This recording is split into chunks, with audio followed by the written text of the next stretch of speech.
কিরে জাঙ্গি সাহেব, আজকে কাক কাক ধরে নিয়ে আসলেন?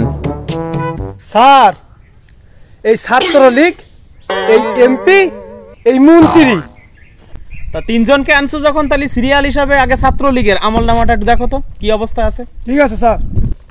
স্যার, ছাত্রলীগের 100 কোটি টাকা আত্মসাৎ। আচ্ছা, 100 কোটি টাকা আত্মসাতে, তাহলে ওর আমল নামায় কোন ধরনের কোন ক্যাটাগরি শাস্তি দেওয়া যায় সেটা দেখো, বা কোন ক্যাটাগরি শাস্তি আছে। স্যার, ওর আমল নামা অনুযায়ী একটা গুলি থেরাপি দেওয়ার শাস্তি আছে। গুলি থেরাপি? হ্যাঁ স্যার। আছে, তাহলে তাড়াতাড়ি ওঠো।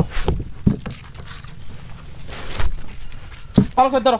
এই, ঠিক আছে, ঠিক ঠিক সুন্দর করে ধরবা কিন্তু, ঠিক আছে? সরো। উড়ি না রাজে না রাজে লাগছে না রে কিসি কে জানা তাড়াতাড়ি দাও স্যার, কিসি কে জানা দাও স্যার।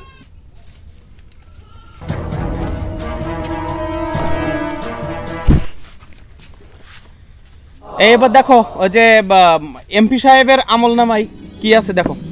স্যার, এমপি সাহেবের 1000 কোটি টাকার আত্মসাৎ। তাহলে ওনার ওই 1000 কোটি টাকা আত্মসাতের আমল নামায় ওনার কোন ক্যাটাগরি শাস্তি আছে একটু দেখেন। স্যার, উনার ডিম থেরাপি দেওয়া আছে। ডিম থেরাপি? জি স্যার। চলো, দেরি করা যাবে না, ডিম থেরাপি। ঠিক আছে।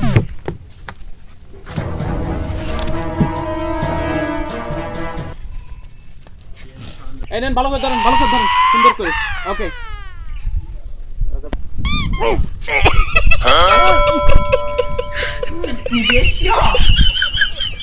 এই শালা, শালা, এই ছোট্ট ছোট্ট গুটি দিলাম, তারপরে আছে গুটি দিলাম, আল্লাহ গো মা গো কই চিল্লাচ্ছিল, আর তোরা শালা এত বড় ডিম দিলাম। হাসতেছিস কেন? এই হাসতেছিস কেন? আমি তো আমার জন্য হাসতেছি না, আমি তো মন্ত্রী সাহেবের জন্য হাসতেছি। কেন? মন্ত্রী সাহেবের যে আমল নামায় কি আছে, ওই যে দেখতেছি ফুটবল, আমি তো ওই দিকে হাসতেছি। ওই লোক কিভাবে নেবেন? আমি পারি না, আর পারি না, আমি কেন?